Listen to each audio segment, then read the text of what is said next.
dengan ucapan syukur.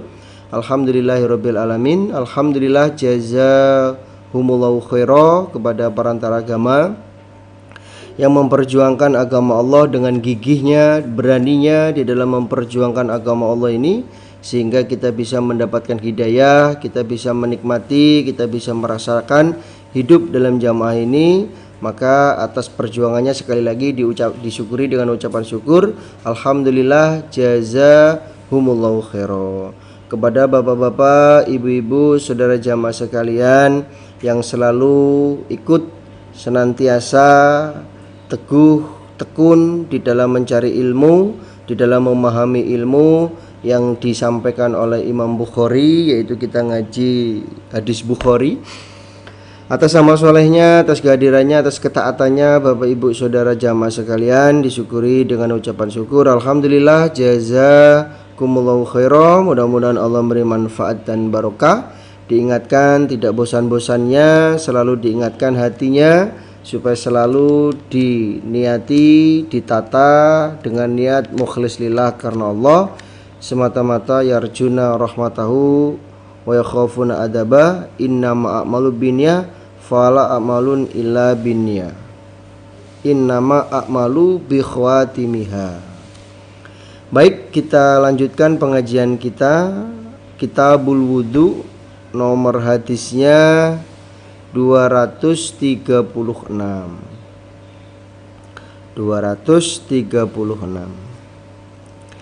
A'udzu billahi minasyaitonir rajim. Bismillahirrahmanirrahim. Hadatsana Ali ibnu Abdullah qala hadatsana Ma'an qala hadatsana Malik an ibni Syihab an Ubaidillah ibni Abdullah ibni Utbah ibni Mas'ud an ibni Abbas an Maimunah anan Nabiya, sesungguhnya Nabi sallallahu alaihi wasallam iku suila, ditanya siapa Nabi, anfa'rotin, tentang tikus, sakotot, yang jatuh apa tikus, fi samnin, di dalam minyak samin. Jadi Nabi ditanya tentang tikus yang jatuh di dalam minyak samin. Hukumnya bagaimana? Secara hukum itu seperti apa? Atau apa yang harus dilakukan apabila tikus jatuh di dalam minyak samin? Kalau sekarang ya mentega, gitu. Seperti mentega yang minyaknya itu sifatnya keras. Faqala, maka bersabda siapa Nabi, khuduha, mengambillah kalian ha pada tikus, wama, dan apa-apa, maksudnya minyak samin, haulaha, yang di sekitar tikus. Fata'rahuha, maka membuanglah kalian ha pada ma, maksudnya minyak samin yang di sekitarnya tikus. Lalu Nabi menjawab, kalian mengambillah pada tikus dan membuanglah sesuatu, maksudnya minyak samin yang berada di sekitarnya tikus. Maksudnya ya minyak samin yang kejatuhan tikus. Kalau tikusnya itu jatuhnya di tengah, contohnya di tengah-tengah minyak samin, maka tikusnya diambil. Lah minyak samin yang kejatuhan tikus tersebut dibuang, dan juga sekitarnya, ya, sekitarnya diambil, dibuang. Maka sisanya atau samping-sampingnya minyak samin itu boleh dimakan. Itu. Jadi dari hadis ini menunjukkan bahwa tikus itu hukumnya najis. Tikus itu hukumnya najis, maka sesuatu makanan yang tertimpa oleh tikus maka hukumnya najis, apalagi bangkai tikus ya. Termasuk yang benda cair. Benda cair contohnya minyak goreng atau mungkin air minum.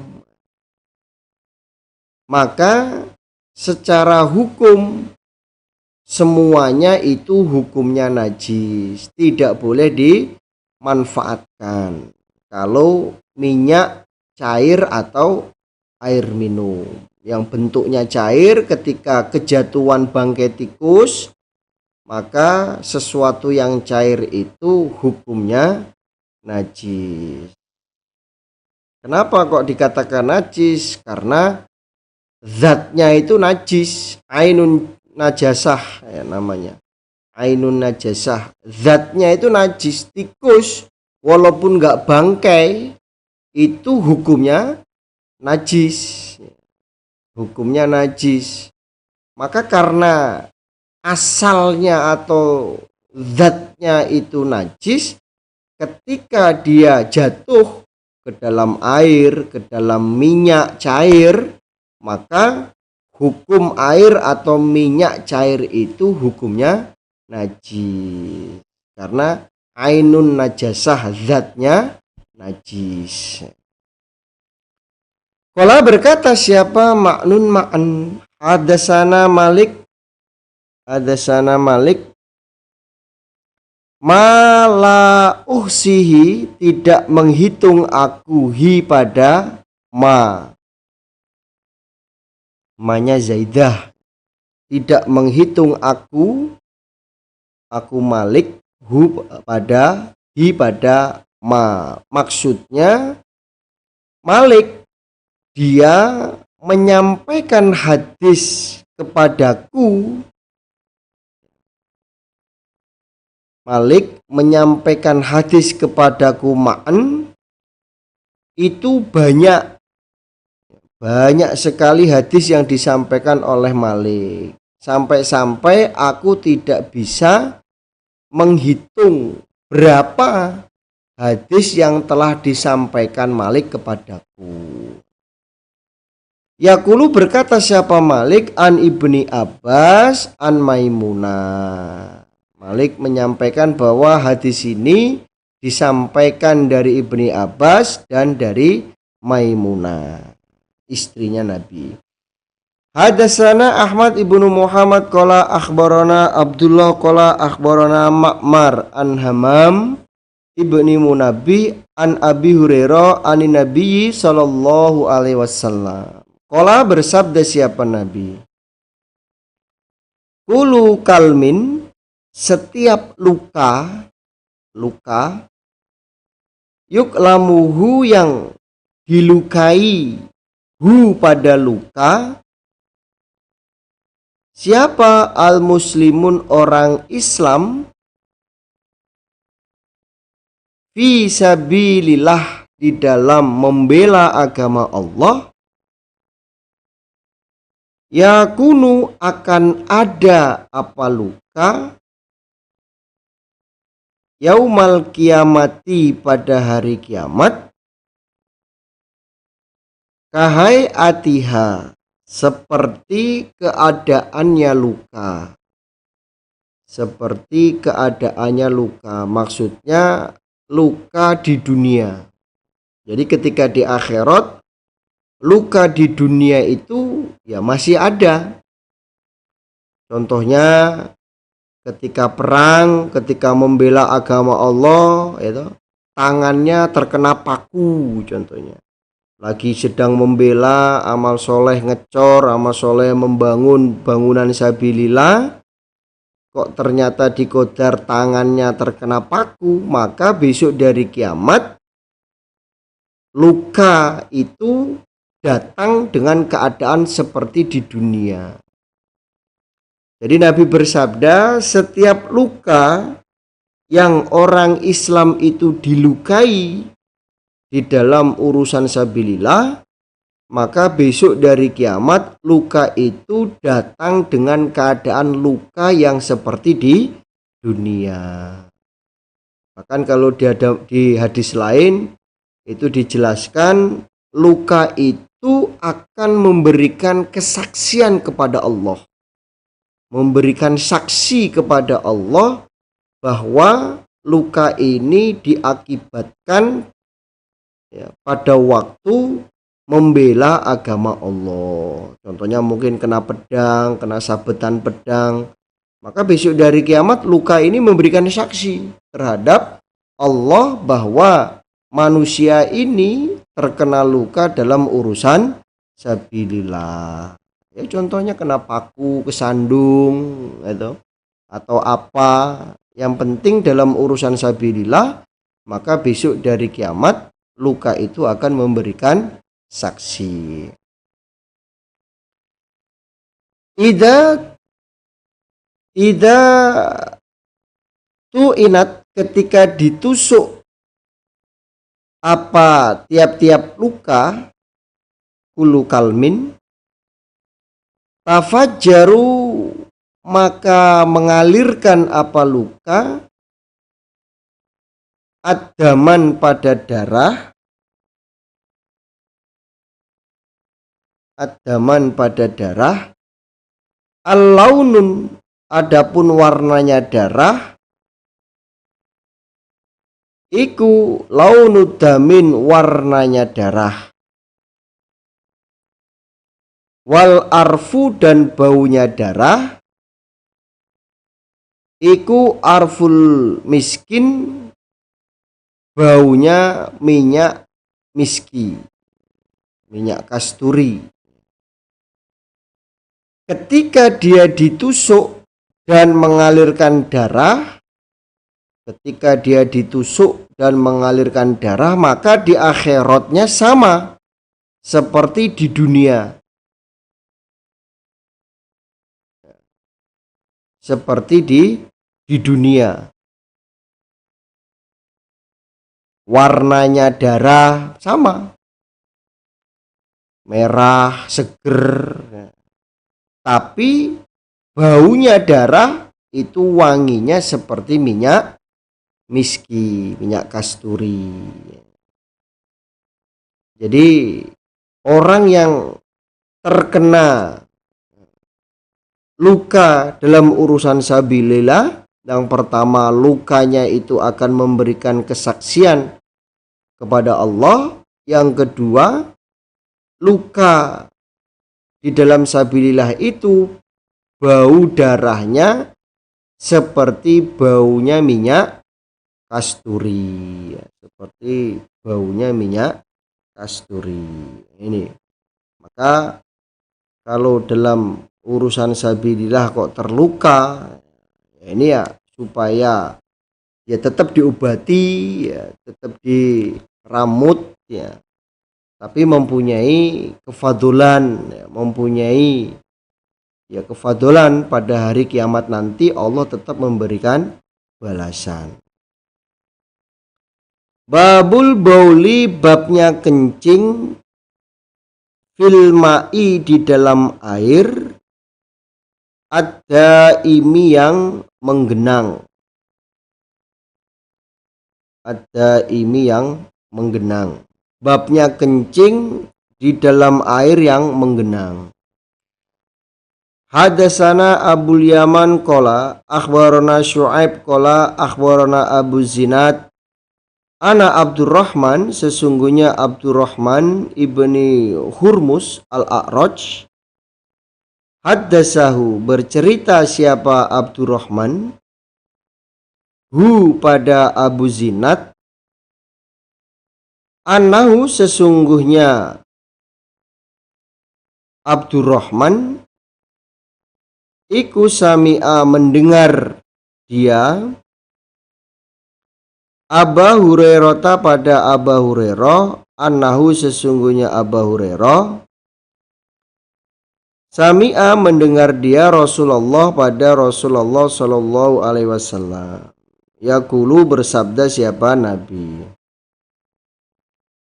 nahnu, kami, iku al-akhiruna, orang-orang yang akhir, orang-orang yang akhir hidup di dunia, yaitu umatnya Nabi Muhammad. Jadi setelah umatnya Nabi Muhammad, manusia ini ya tidak ada umat lagi.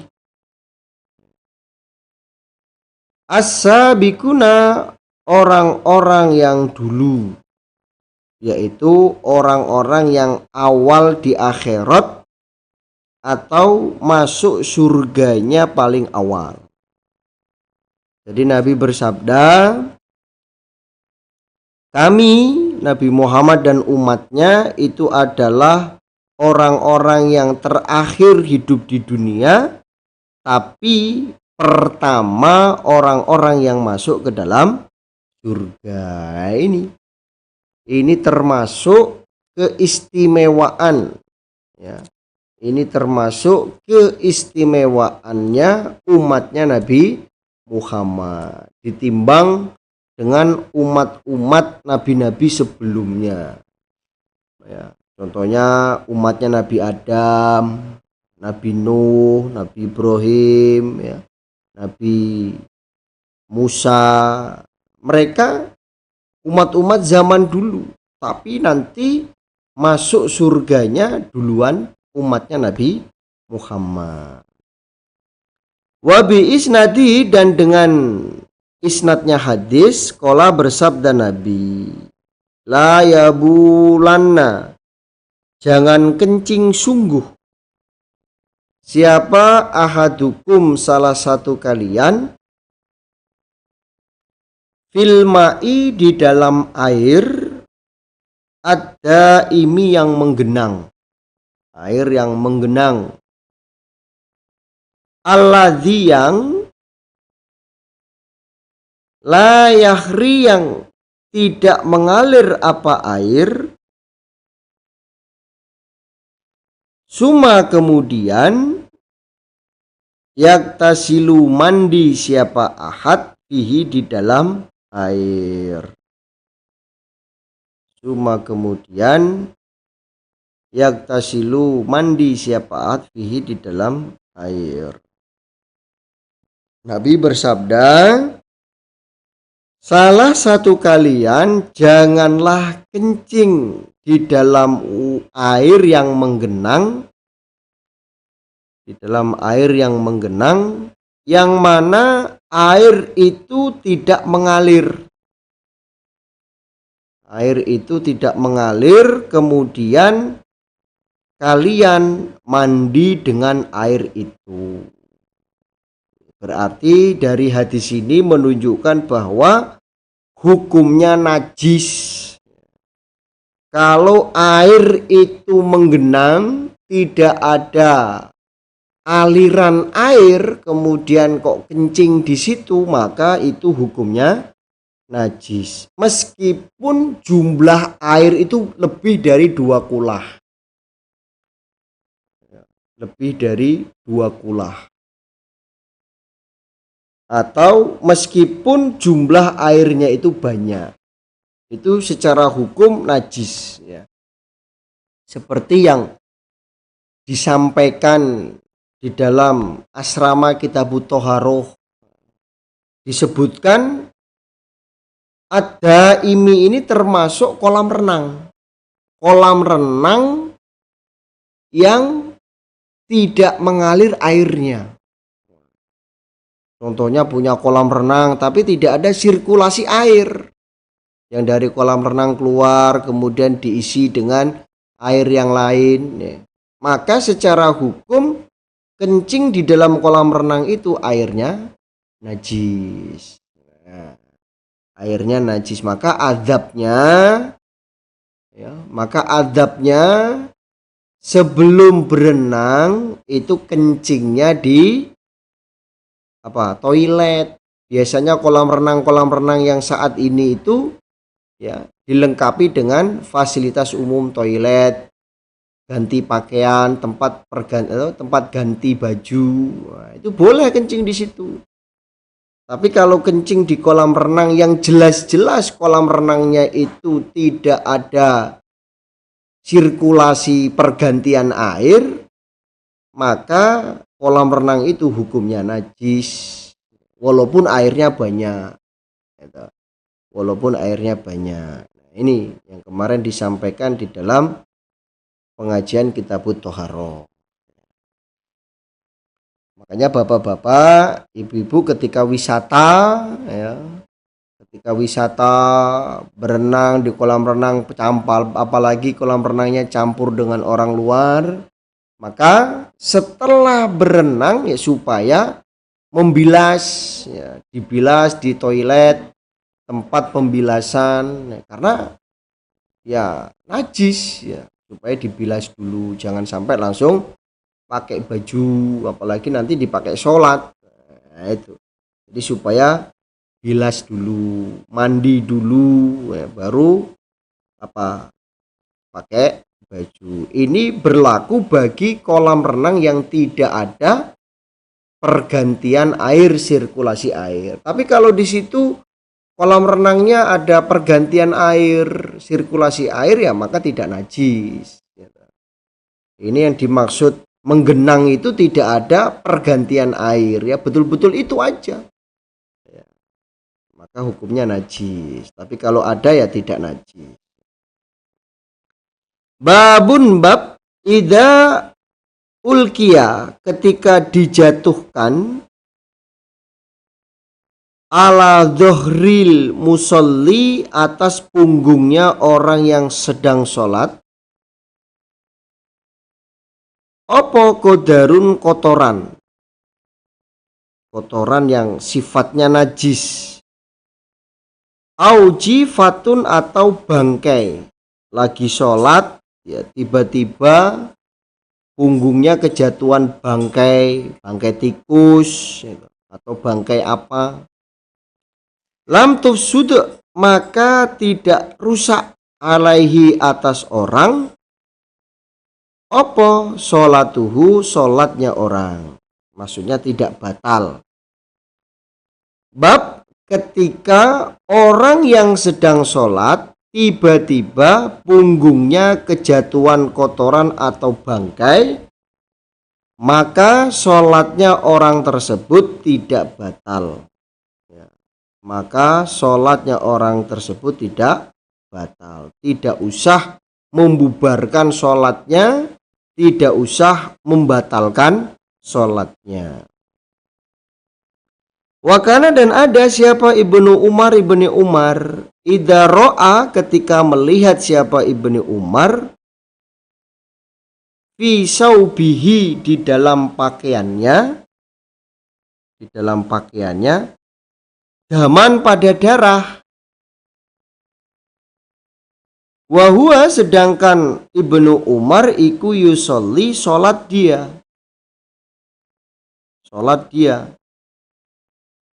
wado'ahu, dan meletakkan siapa Ibnu Umar hu, pada pakaian,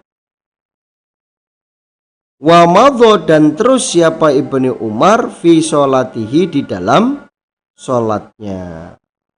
Nah, ini Ibnu Umar waktu sholat, dia melihat pakaiannya terkena darah, maka pakaian yang terkena darah itu dilepas dan dia meneruskan sholatnya. Ini kalau memungkinkan untuk dilepas pakaiannya. Kalau tidak dilepas, tidak memungkinkan untuk melepas pakaiannya, maka sholatnya diteruskan, ya, dan hukumnya itu mafhum, dimaafkan atau ma'fu. Jadi hukum sholat memakai pakaian yang terkena darah karena sudah terlanjur sholat, ya. Karena sudah terlanjur sholat, kemudian melihat, lah kok ternyata bisulnya pecah, contohnya, gitu. Ternyata di tangannya itu bisulnya pecah, mengeluarkan darah dan nanah. Karena posisi keadaannya dia sedang sholat, maka itu boleh diteruskan sholatnya, dan hukum sholatnya sah, ya. Hukum sholatnya sah karena hukumnya dimaafkan, nggak usah diganti sholatnya. Kalau memang memungkinkan untuk apa? Melepas baju karena dia mungkin pakai baju dua baju, pakai daleman ya. Yang satunya yang di luarnya pakai lengan panjang, kemudian yang di dalam itu pakai kaos biasa. Kalau memungkinkan untuk dilepas ya dilepas. Tapi kalau tidak memungkinkan untuk dilepas, contohnya cuman pakai baju satu ya, kemudian kok bisulnya pecah, keluar darah, maka terus mengerjakan sholat, nggak perlu dilepas bajunya. Lah terus masuk sholatnya nggak pakai baju, telanjang atas gitu ya, itu. Jadi boleh dalam keadaan sudah melaksanakan sholat. Tapi kalau belum sholat ya, kalau belum sholat kemudian melihat bajunya kok terkena darah, maka harus diganti ya, bajunya ganti, kemudian disucikan bekas darahnya yang ada di badannya, kemudian mengerjakan sholat. Nggak boleh belum sholat melihat bajunya terkena darah kemudian dia pakai baju itu ya. Nggak boleh, supaya diganti. Waqala dan berkata siapa Ibnu Musayyab wa Sya'bi, idza sholat, ketika sholat siapa orang, wa fi saubihi, dan di dalam pakaiannya orang, opo damun, darah, keadaan sudah sholat, au janabatun, atau junub, maksudnya mani, di dalam bajunya itu ada maninya atau ada darahnya, au li ghairi kiblatin, atau selain menghadap kiblat, sholatnya tidak menghadap kiblat. Nah, ini biasanya terjadi ketika orang itu baru datang ke tempat suatu daerah. Baru datang ke suatu daerah mengerjakan sholat, ya biasanya itu salah arah kiblatnya.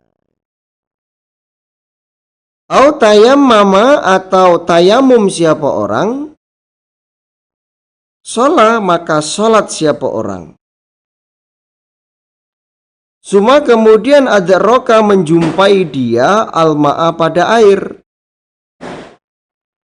fi waqtihi, di dalam waktunya sholat, maksudnya masih ada waktu sholat ya, masih ada waktu sholat. Contohnya sholat duhur, masuk waktu sholat duhur, dia mengerjakan tayamum, kemudian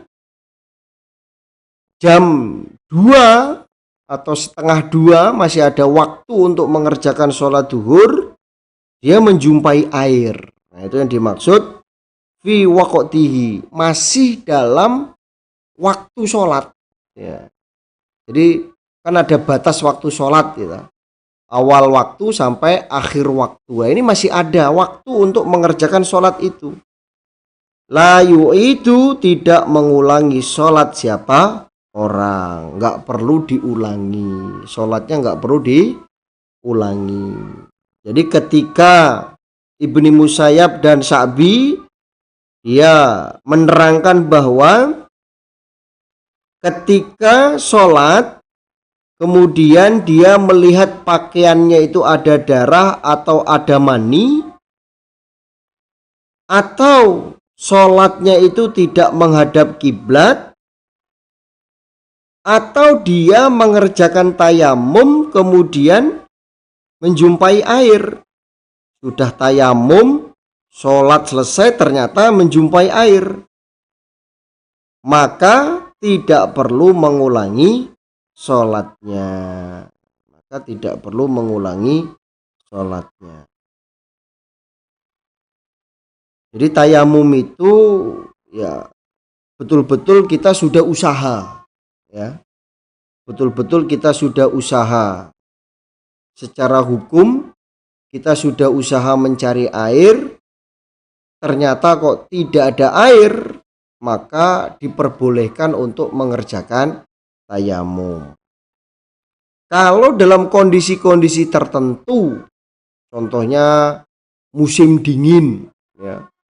Kalau menyentuh air itu malah memudorotkan bagi dirinya, walaupun ada air maka boleh untuk tayamum. Walaupun ada air maka boleh untuk tayamum.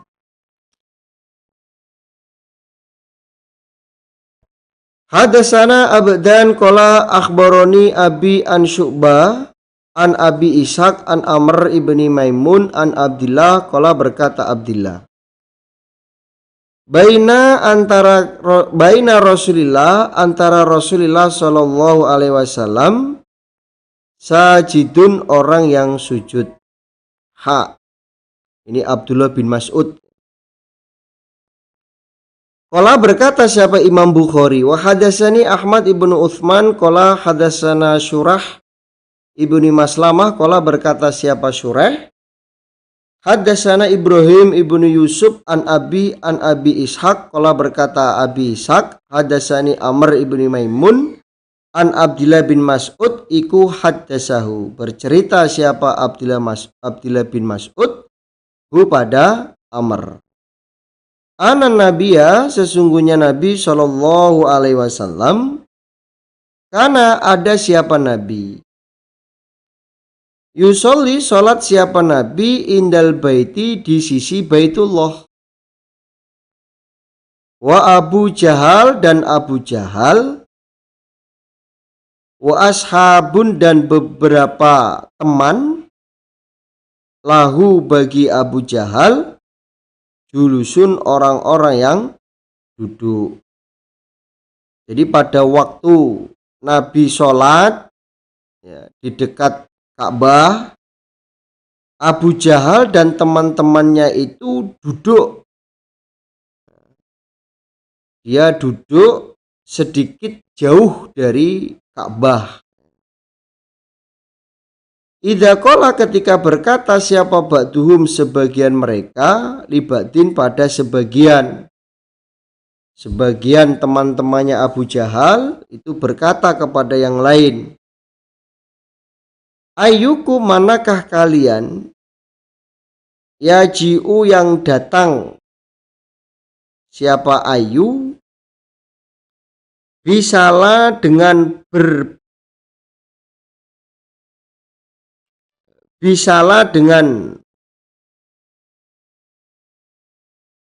berabeannya jazuri Bani Fulanin, untanya Bani Fulan. Berabean itu kotoran. Jadi ketika mereka melihat Nabi sholat di Baitullah, mereka berbicara kepada teman-temannya, siapa di antara kalian yang berani datang kepada Nabi dengan membawa berabeannya untanya Bani Fulan. Ayo siapa? Fayadu'uhu maka meletakkan siapa ayu hu pada berabean ala dhuhri Muhammadin atas punggungnya Nabi Muhammad, idza sajada ketika sujud siapa Muhammad. Siapa di antara kalian yang mau, yang berani datang kepada Nabi Muhammad dengan membawa brodot kotorannya unta, lalu meletakkan kotoran tersebut di atas pundaknya Nabi ketika Nabi sedang sujud. Fan ba'asa maka cepat-cepat siapa ashkol qaumi, lebih celakanya kaum,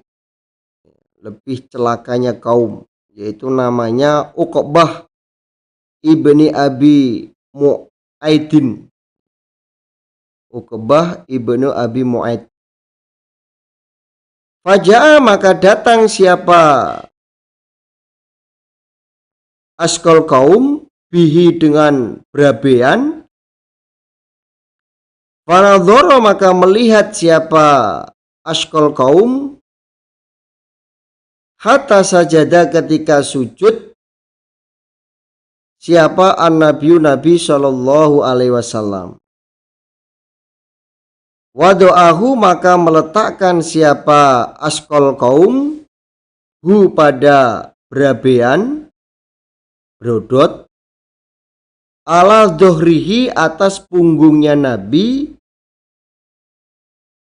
baina katifaihi di antara kedua pundaknya Nabi, di antara kedua pundaknya Nabi. Langsung Uqbah, ya. Uqbah dia langsung cepat-cepat untuk mengambil brodot, mengambil berabean untanya fulan, kemudian dia menunggu melihat Nabi sampai Nabi sujud. Ketika Nabi sujud, Uqbah itu meletakkan brodot itu di atas punggungnya Nabi di antara kedua pundaknya Nabi. Wa ana dan aku Abdullah bin Mas'ud angduru melihat aku. La akni tidak merubah aku syai'an pada sesuatu. Jadi Abdullah bin Mas'ud melihat kejadian itu, namun dia tidak bisa berbuat apa-apa. Melihat nabinya sedang sujud kemudian ditimpa dengan kotoran unta, brodotnya unta, Abdullah bin Mas'ud tidak bisa berbuat apa-apa. Laukana seandainya ada li bagiku manaatun cegahan. Qala berkata siapa Abdullah bin Mas'ud, faja'alu maka berbuat mereka yathakuna tertawa mereka. Wayahilu dan menoleh siapa ba'duhum sebagian mereka ala ba'din atas sebagian yang lain. Wa Rasulullah dan sedangkan Rasulullah sallallahu alaihi wasallam sajidun orang yang sujud. La yarfa'u tidak mengangkat siapa Nabi, maksudnya tidak bisa mengangkat siapa Nabi roksahu pada kepalanya hatta sehingga ja'athu datang hu pada Nabi siapa? Fatimatun Fatimah. Fatorohat maka membuang siapa Fatimah andohrihi dari punggungnya Nabi. Jadi Abdullah bin Mas'ud tidak bisa berbuat apa-apa. Seandainya aku bisa mencegah, ya saya cegah. Karena dia tidak bisa, dia takut terhadap orang-orang kafir Quraisy, bahkan nanti malah dibunuh. Ya. Akhirnya Abdullah bin Mas'ud dia tidak bisa berbuat apa-apa. Dan dia berkata, mereka berbuat seperti itu kepada Nabi dengan keadaan tertawa sambil menoleh kepada temannya yang lain. Jadi Nabi ditertawakan keadaan sujud, kemudian punggungnya ditaruh brodot, ditaruh kotorannya unta dalam keadaan sujud. Nabi tidak bisa mengangkat kepalanya sampai Fatimah datang kepada Nabi dan membuang brodot yang ada di punggungnya Nabi. Akhirnya farafa'a maka mengangkat siapa Rasulullah sallallahu alaihi wasallam roksahu pada kepalanya Nabi. Kemudian Nabi bisa mengangkat kepalanya.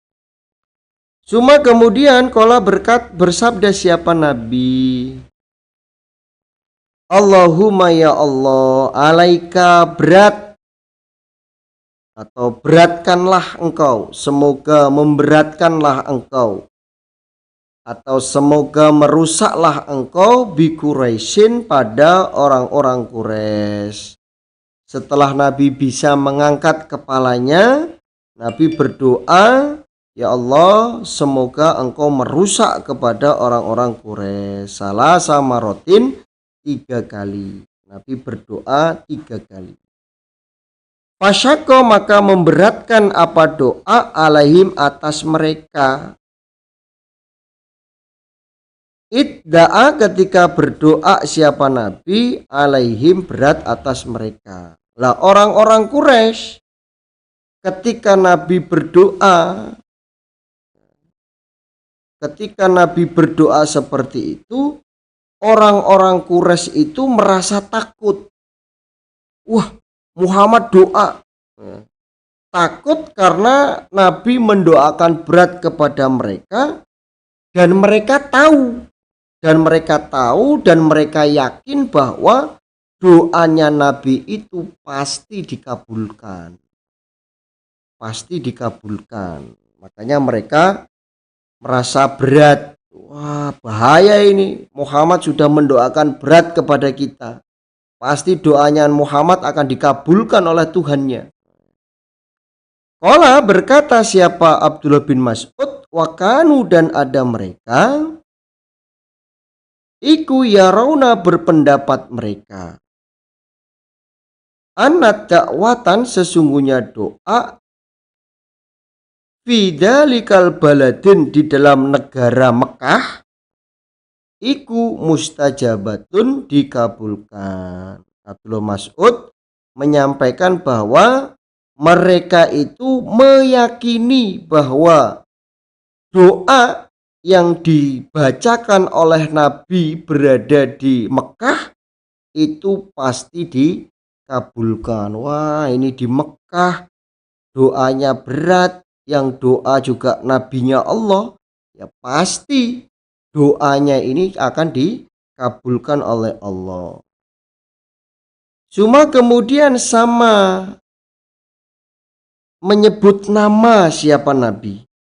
Di dalam doanya itu Nabi menyebut nama.